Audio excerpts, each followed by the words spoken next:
Горан Чоманев од Злетово е вреден земјоделец и за себе вели дека е чесен и лојален граѓанин на државата. Работи од утро до вечер, си ги плаќа даноците, го храни семејството и силно верува во правда. Ова последното му доаѓа до глава, бидејќи му се уриваат сите представи за закон, правдина и слични работи. Зошто вредниот Горанчо го смени мислењето и повеќе не верува во ништо? Јас веруваше во институциите дека има правда, има разврски на сите случаеви, на сите теми, од штета па се до напаѓање, но од сега више го изгубив моето верување, мојата надеж. А зошто? Нивите не ни се свиде сигурно валјда, зошто? На никого не правам, се со документација имам. Имам своја земја, имам од жената земја, имам купено земја земено под концесија. И не може да си ги работам, еве досаѓат ми. Јас си ги честно работам и поштено, и зорам си, насадам си, ќе ви покажам и слики има, како садени са, како се вадат, како ги уништуваат коњите. Нон-стоп са. Од 2017 година нон-стоп са коњите кај мене. Штети има ми се правено од коњи, дрва ми берат во кориите, тамо по тоа на сите можни полиња сам сардисан од луѓе. Ја се бранам, наместо да работам, ја ги бранам, туѓи коњи бранам, туѓе стока пасам. Зошто пукаво? Па зошто ја ноќта отиде да ги маам коњите, од едната нива ги измаа, отиде од другата да ги маам, таму имаше други коњи и само над мене истере пау утрето и ја бега, со кри се бега некако, спаси се, во викендицата не сам отишол ноќта, биде надвор, се као стражар седе надвор. Да, со цел за немој да има некој унатре да ме ликвидират. Но неплатените, а добиени предмити за него не се најлошото. Во една прилика сакајќи добро за влак, но ќе го изгубил животот. Па да, и тоа имам, да. Имам огромна пара за подигање, се е завршено, дадено е на извршители, али до ден денес немам денар кај мене, скршена банка немам земено од тие пресуди, од тие извршувања. Беше тоа да ги разврстам. Наидов там пред продавница седеа и они се степаа, јас ги одвои да нема инциденти, ја кога појдам да си одам, позади само ме шибна еден со нож и ме проводи, од тука не знам што се десило више. Сериозно ли беше? Сериозно беше, бореше се за живот. Јас се бореше тогаш за живот да опстанам. Што беше оштетено со тоа?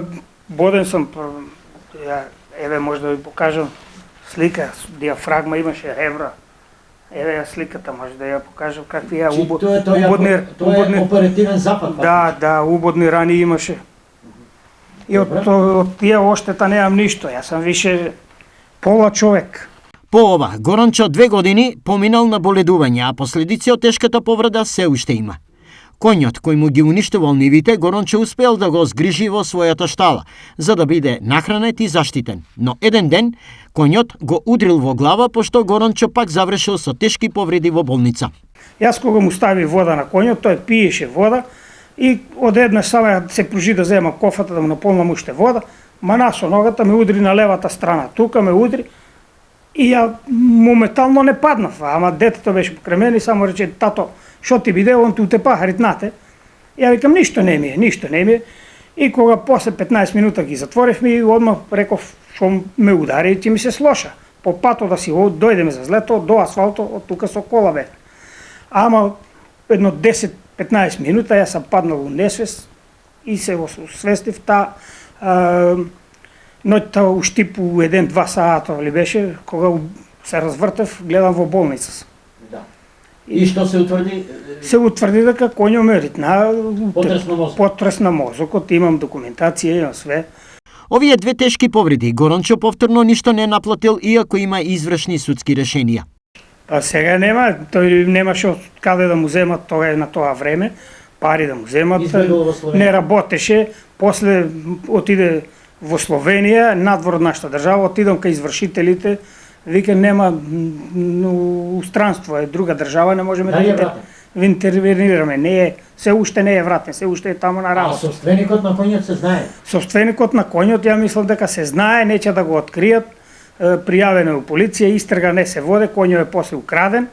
После известно време ми се јавуваат, после 10 дена од Кочанската полиција, дека има поплака према мене. Отишо тој некој да пријави си таму, името се знае, они си се знаат, и да пријави дека сам го јас украл од кај ниниот двор коњот.